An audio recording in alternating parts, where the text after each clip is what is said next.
ሰላም ውዶቼ እንኳን ወደ ያሉና ቻናል በሰላም መጣችሁ እያልኩኝ በዛሬው የፊልም ታሪካችን በ2021 የወጣውን ዩዘር ኖት ፋውንድ የተሰኘውን ቆንጆ የፍቅር ፊልም ይዤላችሁ መጥቻለሁ። እስከ ታሪኩ ማብቂያ አብራችሁን ቆዩ እያልኩኝ ወደ ፊልሙ የሚጀምረው አንዲት ቆንጅዬ ሚንጄ የተባለች ተማሪ ወደ አዲሷ ትምህርት ቤት ስትገባ ያሳየናል። ሚንጄም በድሮ ትምህርት ቤቷ ብቸኛና ጓደኛ እንዳልነበራትም ያሳየናል። ወደ አዲሷ ትምህርት ቤት ስትቀላቀል ትንሽ ብትፈራም የትምህርት ቤቱ ድባብ ግን ለሷ ጥሩ ነበር። በእረፍት ሰዓት ላይም ሌሎች ከጓደኞቻቸው ጋር ሲያወሩ ሚንጄ ብቻዋን ትቀመጣለች። ከትንሽ ጊዜ በኋላ ጂዋን እና ሌሎች የሷ ጓደኞች ሚንጄን ተቀላቀሏት። እናም ጓደኛ መሆን እንደሚፈልጉ ይነግሯታል። ሚንጄን በዚህ ደስ ብሏት ትስማማለች። ከክፍልም ተቃቅፎ ይወጣሉ። ጂዋንም ሌሎች ጓደኞቿን ለሚንጄ ታስተዋውቃታለች። የሚንጄም ቀልብ ዩጁን ጋር ያርፋል። ዩጁንም የትምህርት ቤቱ ቆንጆና ታዋቂ ተማሪ ነው። ጂዋንም ሚንጄን ለዩጁን ስታስተዋውቀው አንገቱን ብቻ ነቅንቆ ዝም ብሎ ያልፋል። ደረጃውንም እየወጣ ሳለ የእሱ የእጅ ብራዝሌት ከሚንጄ ሹራብ ጋር ተያይዞ ዩጁን ተደናቅፎ እንዲወድቅ ያደርገዋል። በሰዓቱ ሚንጄ ትከሻውን በመያዝ ከመውደቅ ታተርፈዋለች። ነገር ግን አቅፎ በነበረበት ሰዓት ላይ ምን ማድረግ እንዳለባት ስላላወቀች ፈገግ ብላ ይቅርታ ትጠይቀዋለች። ዩጁንም ተበሳጭቶ ጥሏት ይሄዳል። ጂዋንም ሄጁን የተባለው ልጅ ደግሞ የዩጁን ያክስት ልጅ እንደሆነ ትነግራታለች። ነገር ግን ሁለቱ የተለያየ ባህሪ ሲኖራቸው ዩጁን ዝምተኛና ከሰው ጋር የማይቀራረብ ሲሆን በተቃራኒው ሄጁን ደግሞ የክፍሉ ፕሬዝዳንትና ተግባቢ ልጅም ነው። የሙዚቃ ክፍለ ጊዜ ጋር ዩጁን እና ሚንጄ አብረው ይቀመጣሉ። ይህም ነገሮችን ከቅድሙ ክስተት ጋር ይበልጥ የማይመች ያደርገዋል። ሚንጄም ነገሮችን ለማቅለል ልታወራው ስትል ዩጁን ኤርፎኑን ያደርጋል። በዚህም ዝምታን ትመርጣለች። በኋላ ላይም ሚንጄ ወደ ቢሮ ትጠራና ትሄዳለች። የትምህርት ቤቱ ኃላፊም በትምህርት ቤት ቆይታዋ ብዙ እንዳትጨነቅና ዘና እንድትልም ይነግራታል። ኃላፊው እሷን የምትመስል ተማሪ በቅርቡ እንደምትቀላቀል ይነግራታል። ሚንጄም ፎቶውን ስታየው ከመነጽርና ከስማቸው በስተቀር ፍጹም ተመሳሳይ እንደሆኑ ታያለች። የአምሳዩዋ ስም ዩሚን ትባላለች። ለመምህሯም እሷ ሚንጄ መነጽር ያደረገችዋ እንጂ ዩሚን እንዳልሆነች ታስረዳዋለች። መምህሩም ይቅርታ ጠይቆ ያሰናብታታል። ሚንጄም ጓደኞቿ የቀረቧት ያቺ አምሳዩ የሆነችው በሚዲያ የምትታወቀው ዩሚን ስለመሰለቻቸው እንደሆነ ትጠራጠራለች። ሚንጄም ታዋቂዋ ዩሚን እንዳልሆነች ጓደኞቿ ካወቁ እንደሚተዋት እያሰበች ሳለ ሄጁን ይመጣል። እናም ሁሉንም ነገር እንደሚያውቅና ለማንም ምንም እንደማይል ቃል ይገባላታል። ክፍል ውስጡና የሚንጄ ጓደኞች ተሰብስበው ይመጡና ታዋቂ ስለሆነች ፎሎ እንድታረጋቸው ይጠይቋታል። ሚንጄም የእሷ ሳይሆን የዩሚን አካውንት ስለሆነ ሌላ ውሸት ፈጥራ ዛሬ ማህበራዊ ሚዲያ እንደማትገባና ሌላ ቀን ፎሎ እንደምታረጋቸው ቃል ትገባላቸዋለች። ማታ ላይም ሄጁን እርዳታ ካስፈለጋት እንድደውልላትና ይህንን የሚያደርግላት ስላዘነላት እንደሆነ ነግሯት ይለያያሉ። ሚንጄም ወደ ቤቷ እየተመለሰች እና ቀጣይ ስለምታደርገው ነገር ማብሰልሰል ያዘች። ወደ አንድ ሱቅም ገብታ ከረሜላ ስትገዛ በድንገት ዩጁን መጥቶ ከረሜላውን ይነጥቃታል። ዩጁንም እንደ አጋጣሚ እዛ ድልድል ላይ ቆማ በነበረችበት ሰዓት ላይ ራሷን ልታጠፋ ስለመሰለው ይከተላታል። ቆይታም ከረሜላ ስትገዛ መድኃኒት መስሎት እንደተቀበላት የእሱን እሳቤ ያሳየናል። እያወሩም ዩጁን ስለ ደህንነቷ ይጠይቃታል። ሚንጄም መልሳ ከዚህ ዓለም መጥፋት ፈልጎ እንደሚያውቅ ትጠይቀዋለች። እሱም እንደዚህ አይነት ነገር አስቦ እንደማያውቅና መኖር እንደሚቀጥል ይነግራታል። በቀጣዩ ቀንም ዩሚን ትምህርት ቤቱን ትቀላቀላለች። ሚንጂም ዩሚን ለምን እንደ ድሮ እሷ እንደምትለብሰው ለብሳ መምጣቷ እያስገርማት በኋላም መታጠቢያ ቤት ይገናኛሉ። እዛም ሚንጂ በጣም ውብ እንደሆነች ለዩሚን ትነግራታለች። በዛም ሰዓት ዩሚን ልታናግራት ስትል የክፍሉ ደውል ይደወልና ይለያያሉ። ክፍል ውስጥ ሚንጂ ከነጂዋን ጋር ስታወራ ዩሚን ከርቀት እያስተዋለቻት ድሮ እሷም ብዙ ጓደኞች እንደነበሯትና ልክ እንደነሱ እንደነበረች ነገር ግን በጊዜ ብዛት የጓደኛ ጥቅሙ ስላልታያት ብቸኝነትን እንደመረጠች ያስመለክተናል። ከክላስ በኋላ ሚንጂ እና ዩሚን በሚስጥር ይገናኛሉ። ሚንጂም ለተፈጠረው ነገር ይቅርታ ጠይቃት እንዴት እዚህ ነገር ውስጥ ልትገባ እንደቻለች ለዩሚን ታስረዳታለች። ዩሚንም ካዳመጠቻት በኋላ መዋሸቷን ትታ እውነቷን እንድትነግራቸው ትመክራታለች። ሚንጂ ግን ከጓደኞቿ የምታገኘው ትኩረት ደስ ስላላት ዩሚን እንደሆነች ማስመሰል መቀጠል እንደምትፈልግ ስትነግራት ዩሚንም እንደፈለግሽ ብላት፣ ነገር ግን የጓደኞቿ የፎሎ ሪኩዌስት እንዳትቀበልና ከተቀበለች እውነታው ሊጋለጥ እንደሚችል ነግራት ትሄዳለች። በሌላ በኩል ሁለቱ የአክስታማች ልጆች አብረው ተቀምጠው ያሳየናል። ሄጁንም ለዩጂን ሚንጂን እንደሚወዳት ይጠይቀዋል። ዩጂንም ለእሷ ስሜት እንደሌለው ይነግረዋል። ከዛም ጂዋን መጣ ትቀላቀላቸውና ስለምን እያወሩ እንደሆነ ትጠይቃቸዋለች። ሄጁንም ያወሩትን ይነግራታል። ጂዋንም መልሳ ዩጂንን ሚንጄ እንደሚወዳት ትጠይቀዋለች። ዩጂንም ድጋሚ ስለጠየቁት በጣም ይናደዳል። ጂዋንም ለሚንጄ አቀባበል ዝግጅት ስላዘጋጀች እንዲገኙ ትነግራቸዋለች። ዝግጅቱ ላይ እየተዝናኑ ሳለ ዩጂን ዘፈን እንድትዘፍን ሚንጄን ይጠይቃታል። እሷም ትንሽ ስትርበተበት ሄጁን መዝፈን ከፈለገ ራሱ እንዲዘፍን ለዩጂን ይነግረዋል። ዩጂንም ሰው ፊት እንደማይዘፍን ይናገራል። ቆይታም እንጂ ዘፈን ለመዝፈንና ስትጨርስ እውነታውን ለመናገር አስባ ትነሳለች። ስትዘፍንም በድምጿ ሁሉም ይገረማሉ። ስትጨርስም በግርምት ያጨበጭቡላታል። ሚንጄም በዚህ ደንግጣ ወደ መታጠቢያ ቤት ደርሳ ለመመለስ ትወጣለች። ይህችንም ተከትሏት ይወጣና ስትወጣ ጠብቆ ጁስ ይሰጣትና ዘፈኗ ጥሩ እንደነበር ይነግራታል። ወደ ዝግጅቱም ተመልሰው እየተዝናኑ ሳለ ጂዋን ሚንጄ ሁሉንም ፎሎ እንዳደረገቻቸው ትናገራለች። ሚንጂም በዚህ ትደነግጣለች። ጂዋንም ለምን ምንም ፎቶ እንዳለቀቀች ስትጠይቃት ሚንጂ ትንሽ ትረጋጋለች። ነገር ግን ዩሚን ለምን ፎሎ እንዳደረገቻቸው ግራ ይገባታል። ቴራስ ላይም ሄጅን እና ዩጂን እያወሩ ያሳየናል። ሄጅንም ስለ ቆየ የተጣሉበት ታሪካቸው ያወራል። ነገር ግን ዩጂን ግድ እንደሌለውና እንደረሳው ያስመስላል። በቀጣዩ ቀን የሙዚቃ ክላሳቸው ዩጂን እና ሚንጂ በትንሹ እያወሩ ያሳየናል። ዩጂንም ዘፈን ማዳመጥ ከፈለግሽ ብሎ አንዱን ኤርፎን ይሰጣታል። በሌላ በኩል ጂዋን እና ጓደኞቿ ፎቶ እየተነሱ ነው። እናም ፎቶውን ሲመለከቱት ዩሚን እንደገባች ያስተውላሉ። ጂዋንም ትንሽ ወንበሯን እንድታስተካክለው ትጠይቃታለች። ዩሚንም ትስማማና ወንበሯን ታነሳዋለች። ዩሚንም ሳታስበው ጂዋንን ትረግጣታለች። ዩሚንም እንደ ፈሪ ተማሪ ሆና ይቅርታ ጠይቃት ታልፋለች። በኋላ ላይም ዩሚን እና ሚንጄ ይገናኛሉ። ሚንጄም ስለተረዳቻት ለዩሚን ምስጋናዋን ታቀርባለች።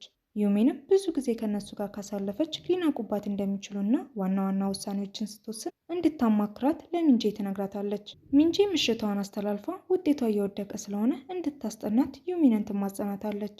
ክላስም እንደገቡ ጂዋን የትኛው የሙዚቃ ኤጀንሲ እሷን እንደተቀበላት ሚንጄን ትጠይቃታለች። ሚንጄም ግራ ተጋብታ ዩሚንን ታያታለች። ዩሚንም ዝም እንድትል ምልክት ትሰጣታለች። በቀጣዩ ቀንም ሚንጄ ዕቃ ገዝታ ስትመለስ ከዩጂን ጋር ይገናኛሉ። በዚህም ሁለቱም ደንግጠው ይደበቃሉ። ቆይቶም ሁለቱም መጥተው ይገናኙና አብረው መሄድ ይጀምራሉ። ዩጂንም ሚንጄን እየወደዳት እንደሆነ ያሳየናል። በቀጣዩ ቀን ስፖርት ወጥቶ ሳለ ጂዋን የሚንጄን ጫማ እያየች እሷም ይህን ጫማ ፈልጋው እንደነበረና ውድ ስለሆነ እንደ ተወቹ እየነገረቻት የገዛችበትን ዋጋና የብራንዱን ስም ትጠይቃታለች። ሚንጄም ስለ ፋሽን የምታውቀው ነገር ስላልነበር ጫማው ውድ እንዳልሆነ ትነግራታለች። ጓደኞቿም ይህን ሲሰሙ ጫማው ፌክ እንደሆነ ይገምታሉ። ይህም ሚንጄ እንድትሳቀቅ ያደርጋታል። ዩጂንም ይመጣና ከእሷ ተመሳሳይ ጫማ እንዳረገ ይናገራል። ይህንን የሰማው አንዱ ጓደኛቸው በድብቅ ፍቅር ጀምረው እንደሆነ ይጠይቃቸዋል። በዚህም ወሬ የጫማው ነገር ይደርሳል። ሚንጄ እና ዩሚን ተደብቀው በሚስጥር እያወሩ ሳለ ድምፅ ይሰሙና ይደበቃሉ። ሰውየውም ሲመጣ ሄጅን ነበር። ዩሚንም ልትወጣ ስትል ያስቆማትና ነገሮችን እንደሚያውቅና አብሯቸው ሊያግዛቸው እንደሚፈልግ ነግሯቸው ሶስቱ ብቻ የሚያወሩበት ግሩፕን ይፈጥራሉ። ወደ ክላስ ስትመለስም ጂዋን ቅድም ስፖርት ወጥተው በነበረበት ሰዓት ለተፈጠረው ነገር ይቅርታ ትጠይቃታለች። ሚንጂም ይቅርታዋን ትቀበላታለች።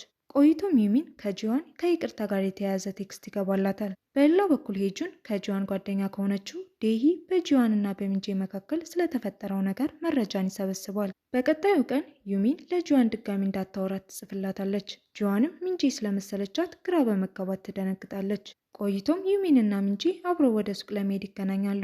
ዩሚንም ስለተለያዩ ልብሶችና ስለ ፋሽን ለሚንጄ እያስረዳቻት ያሳየናል። በኋላም ካፌ ውስጥ ተቀምጠው እያወሩና እየተጫወቱ ሚንጄም የመጀመሪያዋ ጊዜ ከጓደኛ ጋር ካፌ ስለወጣች እንደተደሰተች ትነግራታለች። ዩሚንም ታዝንላትና ለማነቃቃት ብላ ፎቶ አንስታት ፕሮፋይሏን ትቀይርላታለች። ዩጂንም የሚንጄን ፎቶ እያየ ሳለ ሄጁን ይመጣበትና ስልኩን ይደብቀዋል። ሄጁንም አንድ የደበቀው ሚስጥር ነበር። በትምህርት ቤቱ ስለ ተማሪዎች የተለያየ ጽሑፍ እየጻፈ በማይታወቅ ስም የሚለቀው ራሱ ሄጁ እንደሆነ ያሳየናል። በቀጣዩ ቀንም ተሰብስበው ዴሂ ስለምትወደው ልጅ እያወሩ ያም ልጅ ሄጁን እንደሆነ ትነግራቸዋለች። ትምህርት ቤት ላይ ሚንጄ ዩጂን በአስተማሪው ስላለባበሱ እየተቆጣ ታየዋለች። በመንገድም እየሄዱም ሚንጄ በስነ ስርዓት እንደ ተማሪ እንዲለብስ ትመክረዋለች። እሱም በቀጣዩ ቀን ዩኒፎርሙን ለብሶ ይመጣል። ሚንጄም ምክሯን ስለተቀበላት ደስ ሲላት ያሳየናል። ለእረፍት ሲወጡም የሚወደው ሙዚቃ እንድታዳምጠው ሰጧት ይሄዳል። በስፖርት ክፍለ ጊዜ ሚንጄ ከዩሚን ጋር የገዙትን ቲሸርት ለብሳ ትገባለች። ጂዋንም ስለ ልብሷ የማይባል ነገር ትላታለች። ነገር ግን ሌሎች ተማሪዎች እንደወደዷትና ከእሷ ጋር እንደሚሄድ ይነግሯታል። ሄጁንም ልብሷ እንዳማረባት ይጨምርላታል። ከክላስ ሲወጡም ሚንጄ ለዩጂን የሲኒማ ቲኬትን እንደ ስጦታ ትሰጠዋለች። እሱም አብሮ እንዲሄዱ ይጠይቃትና ትስማማለች። በሌላ በኩል ጂዋን ያህል ልብስ ከገዛችበት ሱቅ እንድትወስዳት ሚንጄን ትጠይቃታለች። ሚንጄም ከዩጂን ጋር ቀጠሮ እንዳለባት ትነግራታለች።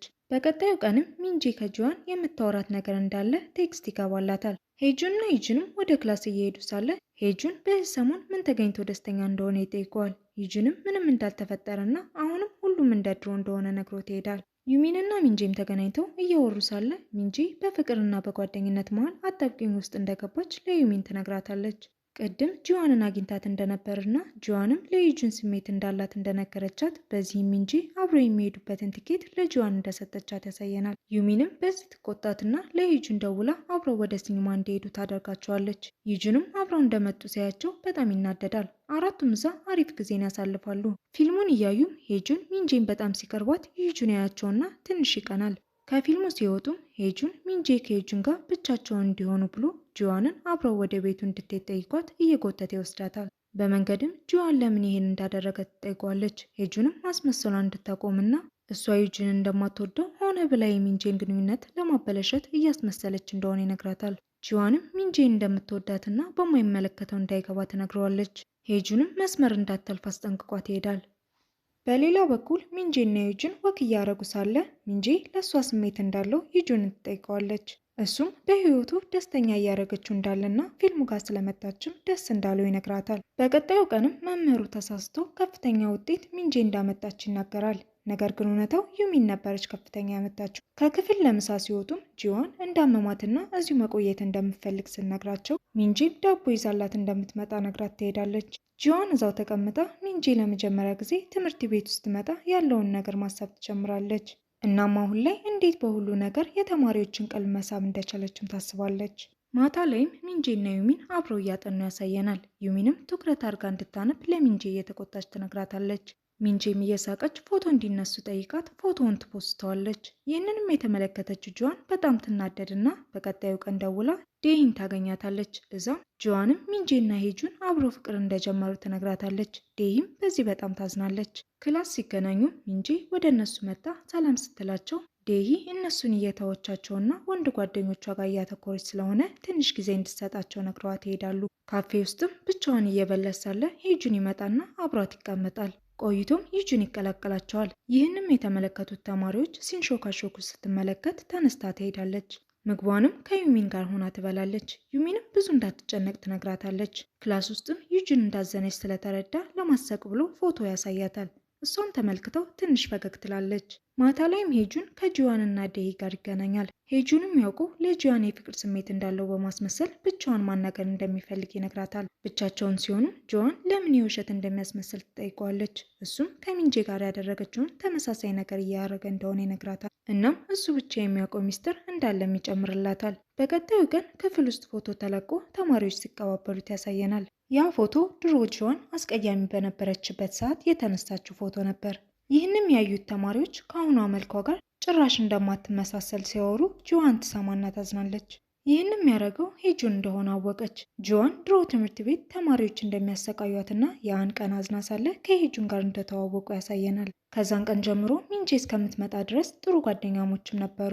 ዩጁንም ይህን ያደረገው እሱ እንደሆነ ይጠይቀዋል። ምክንያቱም ድሮ ዩጁንና ሄጁን በጣም ጓደኛሞች ነበሩ። ነገር ግን ዩጁን አዲስ ጓደኞች ሲያፈራ ሄጁን በጣም እየተናደደ ይመጣል። አንድ ቀንም ከዩጁን ላፕቶፕ ድሮ ሲዘፍን የተቀረጸ ቪዲዮ ያገኝና ከክፍል ወስዶ ያሳያቸዋል። ይህንም የተመለከተው ዩጁን በጣም ይናደድና ቪዲዮውን እንደዘጋው ያሳየናል። ዩጁንም ምንም እንዳልተቀየረ ነግሮት ይሄዳል። ሄጁን መጀመሪያ ሚንጂን ሲቀርባት ሆነ ብሎ በእሷ ሚስጥር ለመጫወት ቢሆንም ነገር ግን የሚንጂን የዋህነት አሸንፎት ሀሳቡን እንደለወጠ ያሳየናል። ሚንጂም ለሄጁን ለምን ጂዋን ጋር እንደዚህ እንዳደረገና በዚህም እንደተናደደች ነግራው ትሄዳለች። ማታ ላይም ዩጁን ለሚንጂ ዛሬ ቀኑ እንደደበረው ይነግራታል። እሷም የምትለው ጠፍቷት ዝም ብላ ከቆየች በኋላ እሱን ለማዝናናት ወደ ኬሮዊክ ክለብ ትወስደዋለች። እዛ እንደደረሱም ለምን እንደማይዘፍን ስትጠይቀው እሱም ድሮ ትምህርት ቤት እያለ ሄጁን ሲዘፍን ቪዲዮ ለቀውበት ተማሪዎች ስለሳቁበት ከዛ በኋላ ላለመስፈን ለራሱ ቃል እንደገባ ይነግራታል። ሚንጂም ፈታ እንዲል ብላ ስትዘፍንለት እሱም ይቀላቀላታል። ከትንሽ ጊዜ በኋላም አብሮ ተቀምጠው ሲያወሩ ሚንጂ የደበቀችውን ነገር ለመናገር ታስባለች። ነገር ግን እንዳይጠላት ፈርታ ዝም ስትል ዩጁን እንደሚወዳትና ከእሷ ጋር ባሳለፈው ቀን ደስ እንዳለው ነግሯት ይሄዳል። ሚንጂ በስልክ ስለተፈጠረው ነገር ለዩሚን ነግራት እናም ይሄ በእሷ እርዳታ ስለሆነ ከልቧ ታመሰግናታለች። በቀጣዩ ቀንም ዩጁንና ጓደኛው ኪምሰንግ ጂዋን የት እንዳለች ሚንጂን ይጠይቋታል። እሷም እንዳላገኘቻት ትነግራቸዋለች። ኪምሳንግም የተወሰነ ምግብ ለሚንጂ ይሰጣትና ከጂዋን ጠረጴዛ ጋር እንድታስቀምጠው ይነግራታል። በሌላ በኩል የጂዋን ሌላኛዋ ጓደኛ ታዋቂ ልጅ እንዳለና ከሱ ጋር ሆና የጠፋውን ስሟ እንድታድስ ትነግራታለች። ጂዋንና ሚንጂም እያወሩ ላለፈው ይቅርታ ጠይቃት አሁን ላይ ከሚንጂ ከድሮ ትምህርት ቤቷ ታዋቂ ልጅ እንዳመጣችለት ስትነግራት ሚንጂ የምትለው ጠፍቷት ትንተባተባለች። ቆይታም ለዩሚን የተፈጠረውን ነገር ስትነግራት ዩሚን ስለ ልጁ መጥፎ ትውስታ ይመጣባትና ሚንጄን ተቆጥታት ትሄዳለች። ዩሚንም ባለቻት ነገር ሲደብራት ያሳየናል። በኋላም ሚንጄና ዩጁን ብቻቸውን ሆነው እያወሩ ዩጁን ምንም ነገር ቢፈጠር ለሱ እንድትነግረውና በሱ እንድትተማመን ይነግራታል። በሌላ በኩል ጂዋን ከክላስ ስትወጣ ሄጅንን ታገኘዋለች። እሱም ለተፈጠረው ነገር ከልቡ ተጸጽቶ ይቅርታ ይጠይቃታል። እናም ከዚህ በኋላ ማንኛውም ሰው ጋር ምንም እንደማያደርግ ቃል ይገባላታል። ምሽት ላይም ከታዋቂው አዲሱ ፍቅረኛዋ ያንግጅን ጋር እያወሩ ሳለ ያንግጅን ዩሚን የምትባል ልጅ ከድሮ ትምህርት ቤታቸው ህይወቱን እንዳበላሸችበትና እንደሚጠላት ሲነግራት ጂዋን ስለ ሚንጄ እና ዩሚን ሁሉም ነገር ይገባትና ትደነግጣለች። ሚንጄም እያለቀሰች ዩሚንን ለተፈጠረው ነገር ይቅርታ ትጠይቃታለች። እናም አሁን ላይ እውነታው እንዲወጣ እንደምትፈልግ እየነገረቻት ሳለ ከጂዋን ስልክ ይደወልላታል። ጂዋንም ያንግጅን በተባለው ልጅ ሊደበድባት ሲል እነ ሚንጄ ይደርሱላታል። ያንግም ለዩሚን ህይወቱ በሷ ምክንያት እንደተበላሸ ሲናገር ዩሚን ሲጀመርም በዚህ ቁጥነቱና አስቸጋሪ ባህሪው እንደተለየችው ነግራው ትሄዳለች። በቀጣዩ ቀንም ሚንጄ ዩጁንን ታስቆመውና የዋሸችውን ነገር በሙሉ ነግረው ይቅርታ ትጠይቀዋለች። እናም ጓደኝነታቸውን ማቆም ከፈለገ ሙሉ መብቱ እንዳለው ነግረው ልትሄድ ስትል ያስቆማትና ጓደኝነታቸውን ትታ ፍቅረኛው እንድትሆን ይጠይቃታል። እሷም ትስማማለች። ክፍል ውስጥ ሚንጄ ሁሉንም ነገርና እውነታውን ለተማሪዎች ታስረዳቸዋለች። ፊልሙ ሚንጄ እና ዩጅን ፍቅረኛሞች ሆነው ያልቃል። ፊልሙን ከወደዳችሁት ላይክ፣ ሼር፣ ሰብስክራይብ ማድረግ አይረሳ እያልኩኝ በቀጣይ ታሪክ እስክንገናኝ ሰላም ሁኑልኝ።